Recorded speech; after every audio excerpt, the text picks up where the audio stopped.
ایک دوست کی فرمائش پہ آڈیو میں نے جواب دے دیا تھا، ویڈیو بھی بنانے کی انہوں نے فرمائش کی ہے۔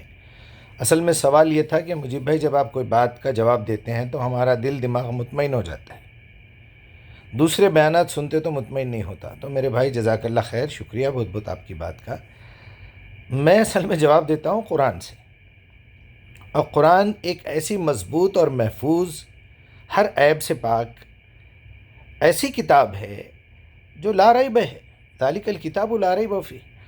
تو اب آپ اندازہ کیجئے، میں اپنے ایفرٹس جو ڈالتا ہوں وہ صرف قرآن کی طرف ڈالتا ہوں، باقی کی باتوں کو سنتا ہوں، دیکھتا ہوں، میں بھی انسان ہوں، اس کو ایک لیول ہے، ہسٹری کے لیول میں دیکھتا ہوں اگر دینی معاملہ ہو تو کوئی۔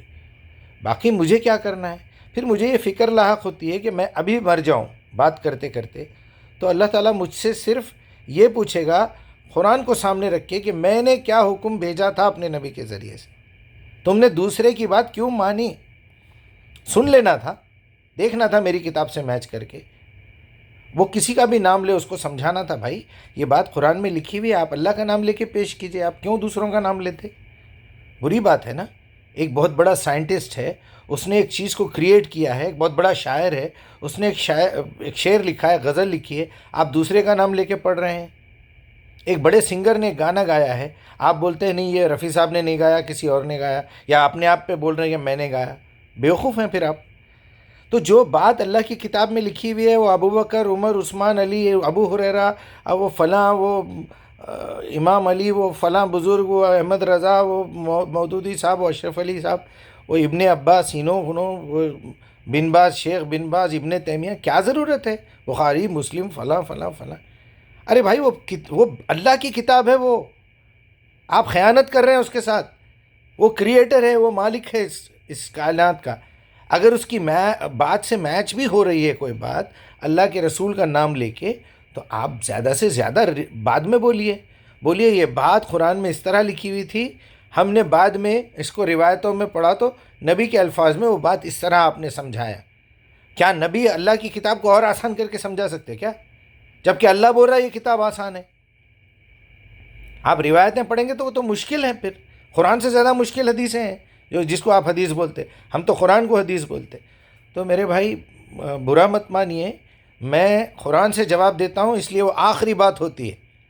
انسان ترقی کرتے کرتے کرتے ہزاروں لاکھوں سالوں میں جا کے آج جو ہے بات ثابت ہو رہی، ہاں بھائی دو سمندر ہے، ایک کھارا پانی ہے، ایک میٹھا پانی ہے، نطفے کے جو ہے ڈی این اے کہتے ہیں، اس کروموزومس ہے، فلاں ہے فلاں ہے۔ ساری باتیں، لوہا زمین کے بیچ میں ہے، وہاں قرآن کے بیچ میں ہے، ساری باتیں ایک کے بعد ایک انسان تحقیق کرتے کرتے معلوم کر رہا ہے۔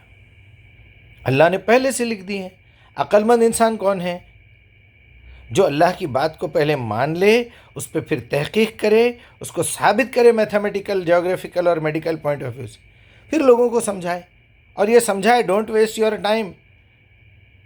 کبھی سیاستہ کے پیچھے پڑے ہوئے ہے، کبھی جو ہے ائمہ اربعہ کے پیچھے پڑے ہوئے ہے، کبھی اہل بیت کے پیچھے پڑے ہوئے ہے، کبھی بزرگان دین کے پیچھے، کبھی محدثین کے پیچھے۔ یہ ٹائم ویسٹ مت کریے آپ قرآن پڑھیے۔